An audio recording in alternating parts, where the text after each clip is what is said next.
বিপর্যস্ত অবস্থায় পুলিশ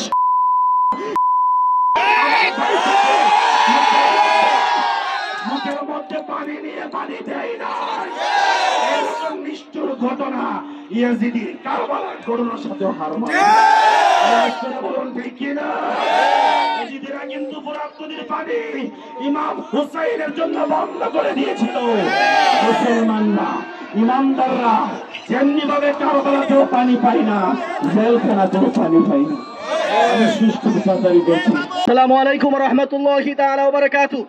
প্রিয় দেশবাসী, মিডিয়ার ভাইয়েরা, প্রশাসনের ভাইয়েরা, আপনারা জানেন যে বাংলাদেশ ইসলামী ছাত্র সেনা থেকে আহলে সুন্নাত ওয়াল জামাতের মতাদর্শ সংগঠন আজকে 9টা থেকে 12টা পর্যন্ত আমাদের অবরোধ দিয়েছে।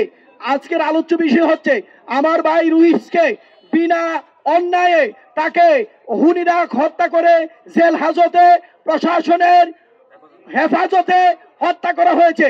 তাই আজকে 1 সপ্তাহ হয়ে গেল, এখনো পর্যন্ত তার মামলা নেওয়া হচ্ছে না, এখনো পর্যন্ত তার খুনিদেরকে আক্রমণ করা হচ্ছে না, আইনের আওতায় হওয়া হচ্ছে না।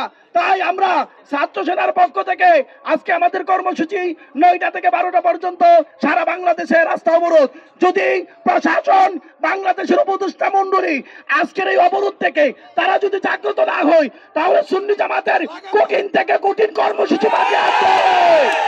একনল হ্যান্ড ওয়াশ 100% প্যারাবেন ফ্রি, তাই নিরাপদ হাতের জন্য আস্থা রাখুন একনলে। অবরোধ চলছে 12টা পর্যন্ত, নির্দিষ্ট সময় পর্যন্ত আমরা অবরোধ কর্মসূচি পালন করবো ইনশাআল্লাহ। এরপরে আমরা এখান থেকে কেউ যাবো না, আমরা নির্দিষ্ট সময় পরে আমরা রাস্তা ছেড়ে দিব ইনশাআল্লাহ। এর ভিতরে কেউ একটা চুল পরিমাণ এখান থেকে লড়বেন না, জানাচ্ছি, একটা চুল পরিমাণ লড়বেন না। কেউ আমাদের শান্তিপূর্ণ কর্মসূচিকে বাধা দেওয়ার চেষ্টা করবেন না।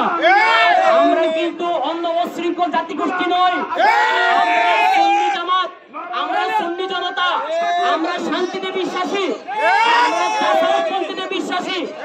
যেটা আমরা 26শে এপ্রিল আমরা ঢাকার মধ্যে আমরা প্রমাণ করেছি ইনশাআল্লাহ। প্রিয় ভৈরববাসী এবং দেশবাসী উদ্দেশ্যে বলতেছি, কর্মসূচিটা আমরা নিজভাবে দেই নাই, আমাদের কেন্দ্রীয় পরিষদ থেকে কর্মসূচি আসছে বিদায় আমরা এখানে কর্মসূচি করছি, এটা না, সারা বাংলাদেশে কর্মসূচি হচ্ছে। আমরা আজকে থেকে 12-13 দিন আগে বলেছিলাম এখানে দুর্যোগ চত্বরে যদি রহিসুদ্দিন হত্যার কোনো বিচার না হয়, আমরা 6 গুণ মিটিং মিছিলের, রাস্তা অবরোধের বিচারের দাবিতে দ্বিগুণ দেখাবো। আমরা আসলে 6 গুণের থেকে বেশি দেখাচ্ছি।